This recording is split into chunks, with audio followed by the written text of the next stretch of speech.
today's video, which is called Following Friday's Late Session Finish Predictably. It is called Did the S&P 500 already reverse? So let's jump into what's the goal within this relatively extended update that is covering stocks, precious metals, oil and copper to a certain degree. Don't forget that the daily analysis that cover much more are part and parcel of what is on my site. You get the email notifications, and Twitter and Telegram serve the purpose of two-way communication and timely notifications. So let's move into stocks, the big picture, as I'm covering the daily levels and prospects, including sectorally, within the premium part of the analysis. I see autumn recession as still on track arriving. Please review my June 25 extensive article. See also that the Friday's data, no matter how undershooting expectations they had been, they still illustrate a relatively resilient job market, which would facilitate, together with return of rising oil prices, return of inflation. And that means still tight Fed, Treasury yields comforting to that and largely still rising too, because fiscal policy in the pre-election year would remain as expensive as it's been till now, and the interest debt payments are not yet biting enough, taking yet enough, big enough of a chunk of the whole budget. And as the Fed remains on a tightening path, both rate raising and balance sheet shrinking, where would the extra demand for treasuries come from? Foreign buyers, or would the domestic ones have to be compensated with higher yields? There you go. This means also that unemployment by year end would move to the 4.5 to 5%, so probably closer to 5% year end. But of course, much depends upon how services keep doing. Services ISM had been doing well lately. For around 6 months they had been in an expansion, so that would cushion the job losses and unemployment. So it's an open matter whether we would end up closer to 4.5 or to 5% year end. But in inflation, my 4.4 to 5% could prove really conservative, meaning that we would be closer to 5 than to 4.4. Again, that depends on the degree of real economy slowdown and how hot the job market remains. Of course, this has consequences for company earnings, for any of the valuations, be it price to earnings, price to sales, book value, whatever, cash flow, whatever.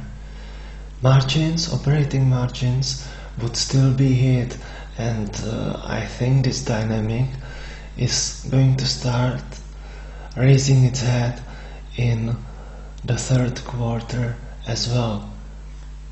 The earnings data for third quarter, to be clear. Second quarter would not yet be that bad. Now let's compare the larger picture of the stock market rebound of the October lows, where it stands right now. And you may remember my another extensive article.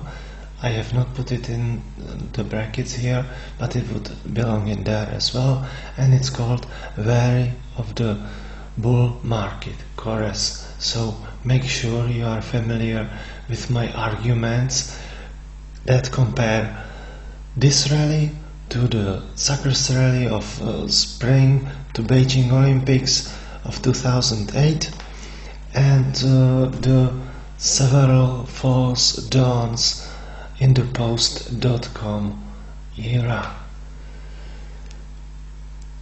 I say this is historically weak because the true bull markets had been scoring almost double of these returns, of these 20% that leads many to argue that this is already a bull market when we are not reaching for new all-time highs.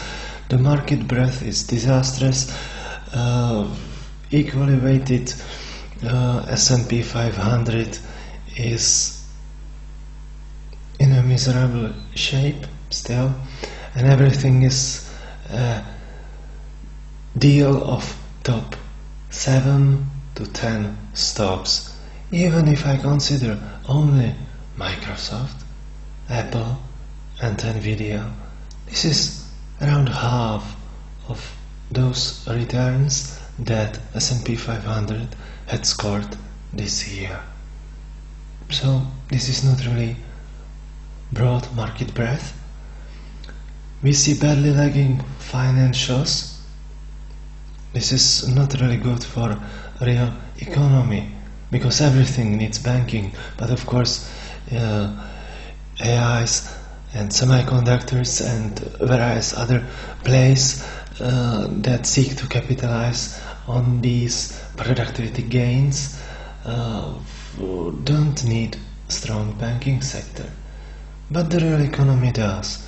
Manufacturing is probably in a recession already. Small caps, well, the last couple of weeks only they have turned kind of positive for this year, so this kind of performance is totally unconvincing from a historical viewpoint of what qualifies as a strong, nascent first stage bull market advance. Even inside of tech, the advance is badly uneven. So I would not even call for a Nasdaq bull market. So let's now move into gold and silver. How did they do on Friday? Of course, they did welcome the surprising non-farm payrolls data, but it's all built on the faulty foundation that the Fed would be soon forced to cut when there is no evidence thereof, not even of a pause in hiking. And the Friday's performance of precious metals, is the deal of the struggle between rising yields and US dollar daily decline, where the dollar reflection got the upper hand, but look at the volume, it's not really rising, and not even the fact that the rally was not sold into heavily on Friday does not mark the deciding point. That's not it. Big picture, we are still basing, and what precious metals need is the return of inflation. Start of recession equals stagflation, and perceptions that the Fed is kind of losing, badly lagging in the inflation fight. Also, rising unemployment would not hurt precious metals, but this is music of the very latter part of this year. So let's move to crude oil, which similarly to precious metals did really well, clearing 71, even 72 area, which is short term really positive. And maybe we have here the onset of summer driving season, balancing out the hesitant start and bets on more China stimulus to offset the destocking that is so apparent in here.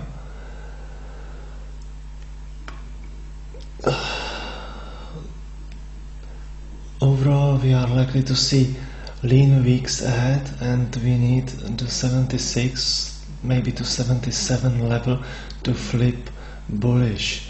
Excuse me for this chart, because this is part of the previous presentation, and I'm covering copper in the following slide with the full fresh description. So as regards copper, it is still doing okay, cleared off 372, meaning that 365 is no more in danger. I think that out of all the real assets, copper had been correctly most cautious out of them all in Rising Friday, because the manufacturing recession and China destocking its stockpiles following the not yet great traction following the reopening and the high hopes it brought, it's keeping a lid on prices for approximately 2 good months. So it's a waiting game on whether China tries to stimulate in between or not. So get ready and familiar with the full length analysis from today. As well, follow me on Twitter, Telegram, keep asking, commenting, subscribing to this channel and liking. Side term supply, beware of impersonators, and the obligatory disclaimer. Thank you for your understanding regarding the crude oil slide. I hope it was perfectly comprehensible. Anyway, as I made all the points orally, and this is the disclaimer, and let me wish you a fine rest of the weekend.